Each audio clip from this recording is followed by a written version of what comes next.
Judge not. Let's explore the parable of the speck and the log, an interpretation of the message about how, if we judge others, it reflects the standard by which we will also be judged. So judge not, leave judgment to God.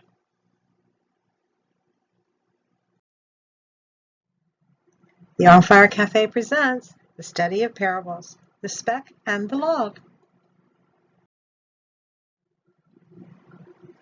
The hypocrite.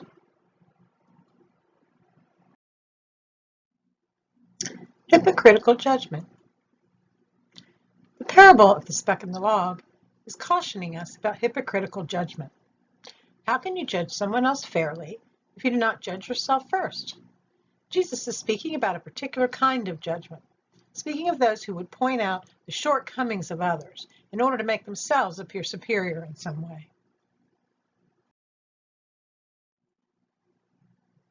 Those who would harshly, publicly humiliate or condemn the action of another, and in so doing, appear powerful or righteous in their own right, a judgment for the benefit of the judge. He is warning us that before the aggressive public judgment of another, we had better look at ourselves, looking in the mirror to determine the spirit of our heart. Because if our heart is not pure, if we too are guilty of sins, we deserve an even harsher judgment for being a hypocrite. Matthew 7, 1 through 5. Judge not, that ye be not judged. With what judgment ye judge, ye shall be judged, and with what measure ye mete, it shall be measured to you again.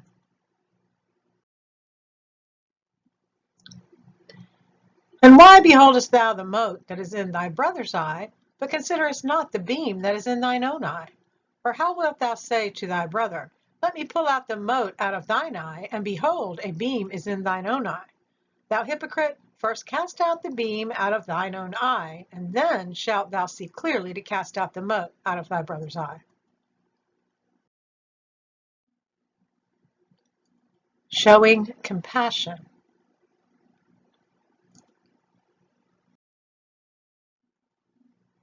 The Justifications. Jesus is teaching us about self-examination. Is it possible that the reason we have noticed and become agitated with that sin of another is because we have experienced with it ourselves? Is it our own guilt that has enraged us about the sin or fault of the other person? Are we seeing something in them that we are justifying for ourselves? Something we possibly do ourselves but have reasons why it is acceptable for us, and have excuses as to the need for such behaviors in our particular circumstances, however, ignoring the possible justification for someone else.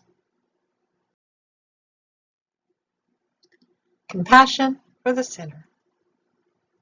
Putting ourselves in the shoes of someone else gives us a more realistic understanding of their circumstances.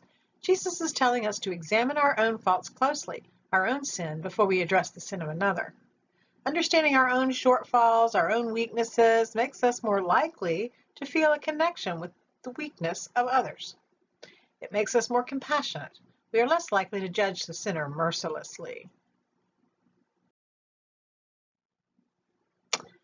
Luke 6, 37-38. Judge not, and ye shall not be judged. Condemn not, and ye shall not be condemned. Forgive, and ye shall be forgiven. Give, and it shall be given unto you. Good measure, pressed down, and shaken together, and running over, shall men give into your bosom. For with the same measure that ye mete withal, it shall be measured to you again. The sin of your brother. This parable does not appear to prohibit judgment altogether, though some would argue that fact in its interpretation. However, it appears that Jesus is telling us that we need to look within ourselves, acknowledge our motives for judgment, acknowledge our own sin, and deal with ourselves.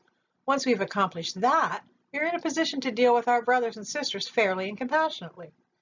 Jesus appears to be acknowledging the need for judgment, but it is only after you have identified, acknowledged, and discarded your own sin. Only then can you help your brothers and sisters acknowledge and discard their sin. You cannot ask someone to do what you yourself have not already done.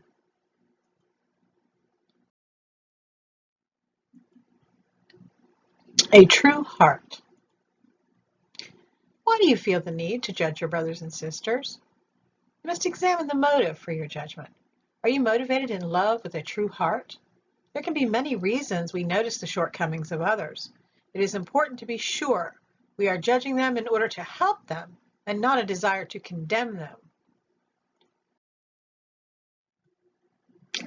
There are many rivalries between people in fellowship, a lot of petty squabbles and disagreements. Sometimes, as human beings, we feel a need to retaliate against another person who hurt us or caused us harm, or simply a need to show them we are righteous. These motivations for judgments are not with a true heart.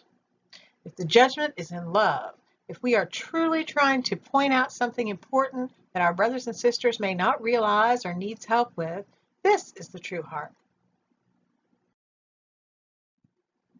Luke 6:41-42. And why beholdest thou the mote that is in thy brother's eye, but perceivest not the beam that is in thine own eye?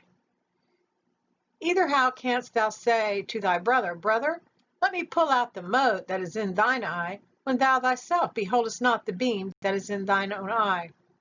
Thou hypocrite, cast out first the beam out of thine own eye, and then shalt thou see clearly to pull out the mote that is in thy brother's eye.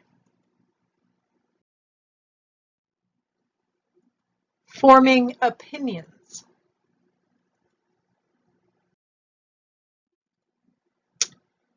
We must have opinions. Jesus is not telling us to refrain from forming opinions about the sin of others. He is cautioning us again not to consistently make quick judgments of others. It is sometimes necessary to take into consideration the circumstances that led others to act as they did. Do not be quick to judge and quick to express those opinions to others in a cruel manner. This does not help. It only hurts them without a resolution. Help when seeing clearly. Jesus is encouraging us to judge and help when we are seeing clearly. We must examine our own shortcomings and acknowledge our own sin. Once removed from the equation, we are in a position to help our brother resolve his. We are now in a position to show compassion and love. We can now gently assist in the areas of weakness, hold each other up, and be there to guide one another through. We are not acting hypocritically because we know our own faults and have taken responsibility for our own shortcomings. We have removed the log from our own eyes. Romans 14:1-13. Him that is weak in the faith receive ye, but not to doubtful disputations. For one believeth that he may eat all things, another, who is weak, eateth herbs. Let not him that eateth despise him that eateth not, and let not him which eateth not judge him that eateth, for God hath received him. Who art thou that judgest another man's servant? To his own master he standeth or falleth. Yea, he shall be holden up, for God is able to make him stand.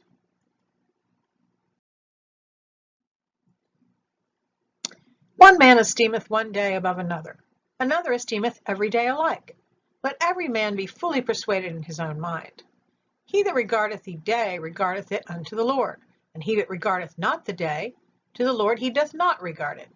He that eateth, eateth to the Lord, for he giveth God thanks. And he that eateth not, to the Lord he eateth not, and giveth God thanks. For none of us liveth to himself, and no man dieth to himself. For whether we live unto the Lord. Whether we die unto the Lord. Whether we live, therefore, or die, we are the Lord's. For to this end Christ both died and rose and revived, that he might be Lord both of the dead and the living. But why dost thou judge thy brother? Or why dost thou set at naught thy brother? For we shall all stand before the judgment seat of Christ.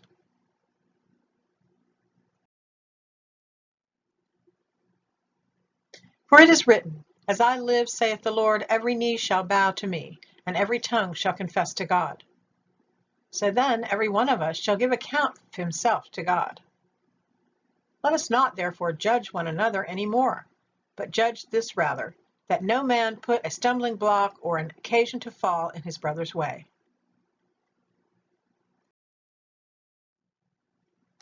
Beware the righteous.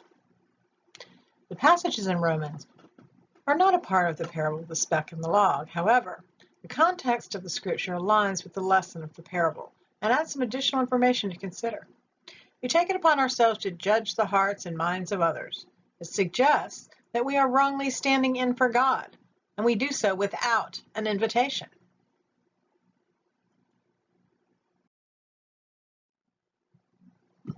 We cannot know what we cannot see or understand. How do we judge fairly without the big picture? Again, we are warned not to judge. We are warned not to set our standard of the truth from our own perspective. Be cautious and recognize that the standard of the truth was already set by Scripture. How you interpret that Scripture is not necessarily the truth for all.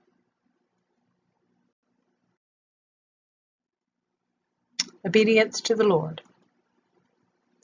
If we are judging ourselves strictly, we are more likely to be charitable towards others. We are required to be humble.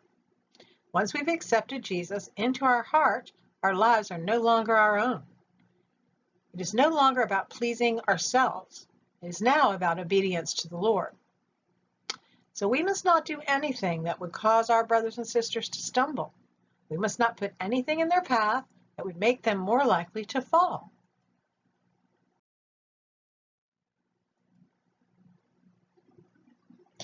Well, thanks for joining us at the On Fire Cafe YouTube channel. Be sure and hit subscribe. And come visit our website at www.onfirecafe.net. I hope we'll see you there.